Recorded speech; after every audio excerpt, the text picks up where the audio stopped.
Hi everyone, welcome back to my channel. In today's video, I will be going over my top 5 luxury items that I get the least amount of use out of.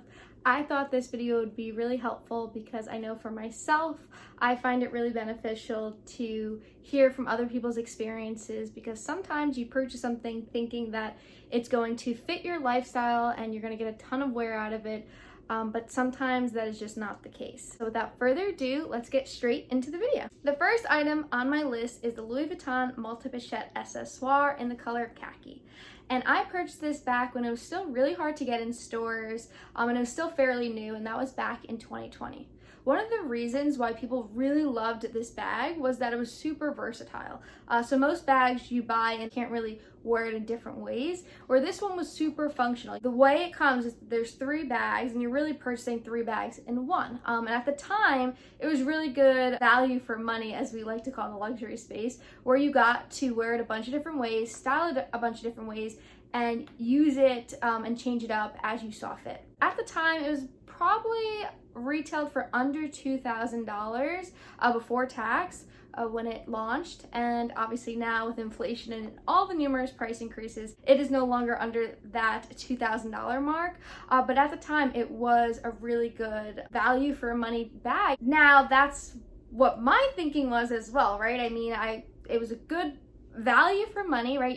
You weren't spending upwards of, $5,000, $6,000 like for a Chanel bag at the time. I know obviously now prices are totally different, but we're going back to 2020, okay? So back in 2020 when bags are a little bit cheaper, right? It's been a hard 2 years, okay? So back when this was under $2,000, this is a bag that I thought would work perfectly for my collection. I really loved the casual look of it, and I love the functionality of the bag itself, and I love the color green. I thought it was going to match with my outfits. I wear a lot of whites, neutrals. One thing I did not think about though, at least for myself, is I feel like this is maybe because the colorway, maybe because the style of the bag, I think this is more really like a fall bag, maybe winter too, but I don't really see this as a spring summer bag. And I don't know if it's because it's the bulky strap or just the style of it. To be honest, within the last year, I haven't really gotten much wear out of it. I think due to my own fault as well, because I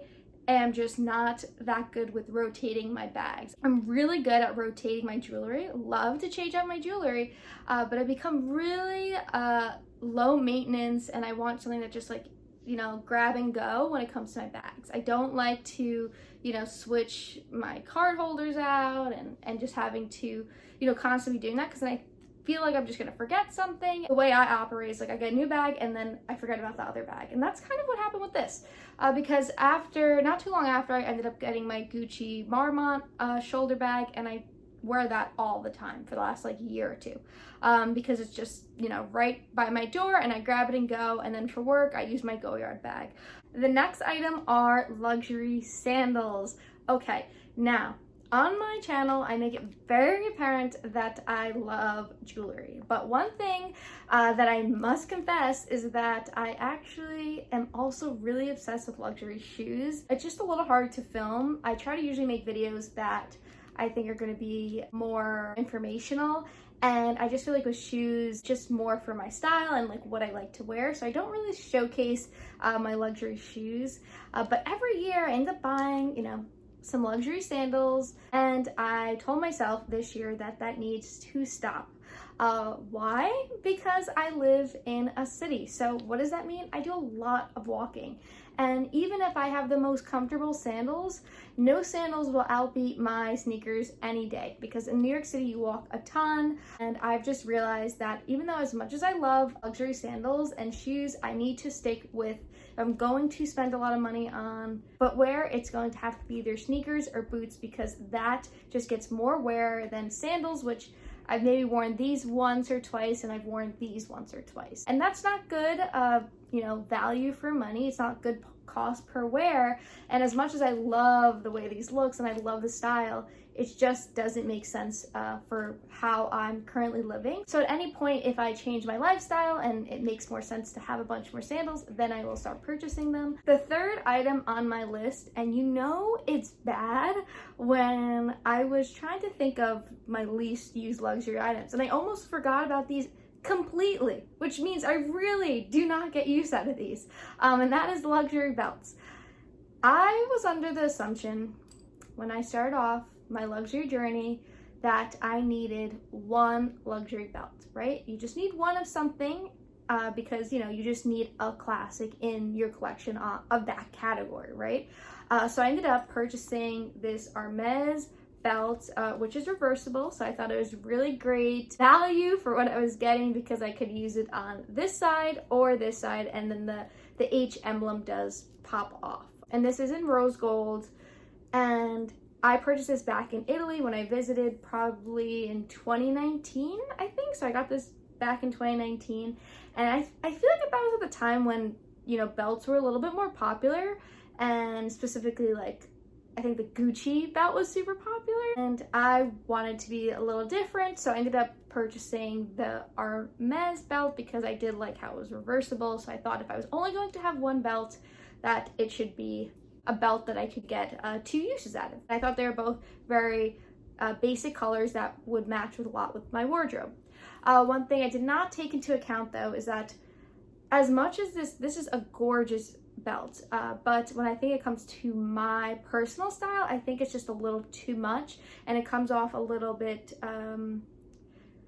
mature or too serious. And then I think the gold too, it's just a lot. It's just like when I wore it, it was very much a statement piece, and I don't think I was trying to go for a statement piece. So I ended up actually, I want to say back right when I probably got my like Gucci shoulder bag, was I got this one, which was new at the time. So I want to say this is back in like 2021, and it's again black and silver hardware with the smaller case G's, because at the time, you know, like everyone had like the bigger emblem double G belt, and I feel like that was just like the craze. But this one came out, it's a smaller, thinner version. I liked how it was a little bit more subtle, and I actually realized at the time a lot of my bags had like silver hardware, and my boots had silver hardware, so I never ended up using my Hermes belt because again it was in rose gold and nothing really ended up matching with it. So I ended up getting this one, and I actually did get a pretty decent amount of wear out of it because it was big enough where I could use it around my waist or my hips. So it kind of served like a dual purpose for a belt, and I did like the skinny nature of it and just the more subtle look. But either way, that didn't change the fact that I'm not a belt person, and I wasn't a belt person, and I probably shouldn't have bought luxury belts because I really don't get that much use out of them because I don't really like to wear belts. So lesson learned was you don't need one of everything just to have one. You could just do without certain things in your collection, even if it makes sense to other people. The next items are small leather goods, and I think this goes back to the same reason as my first item on my list, which was my multi-pachette accessoire, and that is I'm just not good at rotating.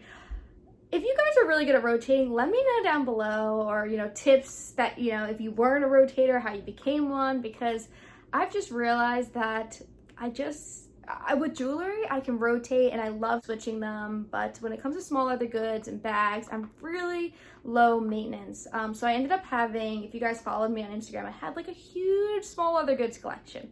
I ended up downsizing a lot, decluttering, because I wasn't using them. I just like to look at them, and I thought I came at a point in my luxury journey that I was like, I can't just have things that are never gonna get any use. Like, this should belong to someone that's gonna like use it and adore it and use it for its purpose that it was meant for, not just to showcase them and just admire them, but to actually get wear out of them. So I ended up decluttering a lot. I don't have that many at all anymore, but there's still a few stragglers just for, you know, sentimental reasons or just things that I couldn't part with yet. And the last piece to make it on this list is my John Hardy bamboo bracelet in 18 karat yellow gold. And I did talk about this on my updated jewelry collection video, but since purchasing my Cartier love bracelet, which was back in like late 2019, I haven't had a chance to wear this as much as it should be worn, obviously because this I don't take off.